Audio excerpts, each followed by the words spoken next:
રાજકોટ જિલ્લાના ધોરાજીના જીવાણી પરિવાર તબીબી દંપતીનો પુત્ર ડોક્ટર ડેવિન જીવાણીનો અમદાવાદ પ્લેન ક્રેશ જે બિલ્ડિંગમાં થયું હતું તે નેસના બિલ્ડિંગમાં જમવા માટે જતા બીજા મેડિકલ કોલેજના વિદ્યાર્થી ડેવિન જીવાણીએ સંદેશ ન્યૂઝ સમક્ષ આપવીતી જણાવી હતી અને કહ્યું હતું કે પ્લેન ક્રેશ થયો ત્યારે પ્રથમ એવું લાગ્યું કે દુશ્મન દેશ દ્વારા એર સ્ટ્રાઇક થઈ છે. ધોરાજીના ડોક્ટર કિનાબેન જીવાણી ડેન્ટલિસ્ટ છે અને ડોક્ટર ભાવેશભાઈ જીવાણીનો પુત્ર ડેવિન જીવાણી જે અમદાવાદમાં આવેલા બીજે મેડિકલ હોસ્ટેલમાં રહેતા હતા અને ત્યાંથી 500 મીટર દૂર બીજે મેડિકલ હોસ્ટેલનું મેસ બિલ્ડિંગ આવેલું છે.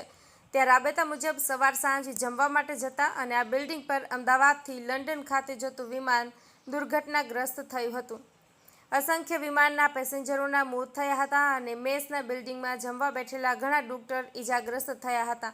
અમુક ડોક્ટરના પણ મોત નીપજ્યા હતા. આ ઘટના બની હતી પણ બીજા મેડિકલ હોસ્ટેલના રૂમમાં જ ડોક્ટર ડેવિન જીવાણી પોતાની તબિયત થોડી નરમ હોવાથી તેણે મેસના બિલ્ડિંગમાં જવાનું ટાળ્યું હતું અને હોસ્ટેલમાં બેઠા હોવાથી બ્લાસ્ટ થયાનો અવાજ સાંભળ્યો હતો.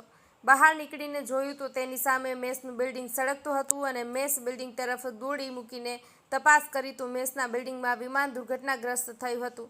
અફરાતફરીનો માહોલ પણ સર્જાયો હતો. ડેવિન જીવાણી પણ ત્યાંની પરિસ્થિતિ કોઈને થોડી ક્ષણો તો ડર લાગ્યો હતો પણ જ્યાં જુઓ ત્યાં લાશ અને ઇજાગ્રસ્તોને ટ્રોમા સેન્ટરમાં પહોંચાડવા માટે કારમાં લઈને પહોંચાડવાની વ્યવસ્થા કરવામાં યોગદાન આપ્યું હતું. ધોરાજી પોતાના પરિવારજનો સાથે મોબાઈલ પર ઘટના બની તેની જાણ કરી અને હું હેમખેમ છું, મને કશું જ થયું નથી તેવી માહિતી આપી દીધી હતી.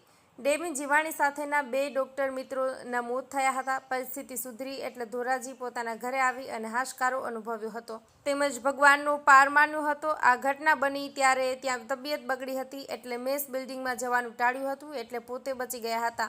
પણ જો લોકો આ અકસ્માતમાં મૃત્યુ થયા અને વિમાન દુર્ઘટનાગ્રસ્ત હાલતમાં જોતા ભારે દુઃખીની લાગણી જોવા મળી હતી અને પોતાનો પુત્ર હેમખેમ ધોરાજી આવી જતા માતા પિતાએ હાશકારો અનુભવ્યો હતો અને આ ઘટનાને લઈને જીવાણી પરિવાર પર ભારે દુઃખ વ્યક્ત કર્યું હતું. વિપુલ ધામેચા, ધોરાજી. મારું નામ ડેવિન જીવાણી છે અને હું બીજે મેડિકલ કોલેજ અમદાવાદ ખાતે સેકન્ડ યર MBBSમાં અભ્યાસ કરું છું. અને આ જ્યારે પ્લેન ક્રેશની ઘટના બની ત્યારે હું મારી હોસ્ટેલ પર હતો અને મારી હોસ્ટેલ અને મેસ વચ્ચે અંતર આશરે 200-300 મીટરનું જ છે. ખૂબ ટૂંકું અંતર છે.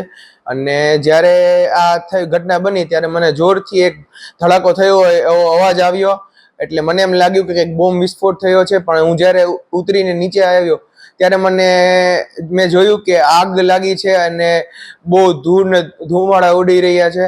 એટલે મેં કોઈને પૂછ્યું કે શું થયું છે તો મને એવી જાણ થઈ કે આપણી મેસની બિલ્ડિંગ ઉપર પ્લેન ક્રેશ થયું છે. એટલે હું પણ ખૂબ ડરી ગયો. ગંભીરતાનો માહોલ હતો, ભાગદોડ મચી ગઈ હતી. હું પણ દોડીને મેસ પાસે પહોંચ્યો અને મેં જોયું કે ખૂબ લોકો ઈજામાં હતા એટલે મેં મારી જાતથી જેટલી મદદ થઈ શકે એ કરવાની કોશિશ કરી. મેસમાં જેટલા ઘાયલ હતા એમને તરત જ હોસ્પિટલે પહોંચાડીને તેમને જલ્દી સારવાર મળે એવો પ્રયત્ન કરવાની કોશિશ કરી મેં.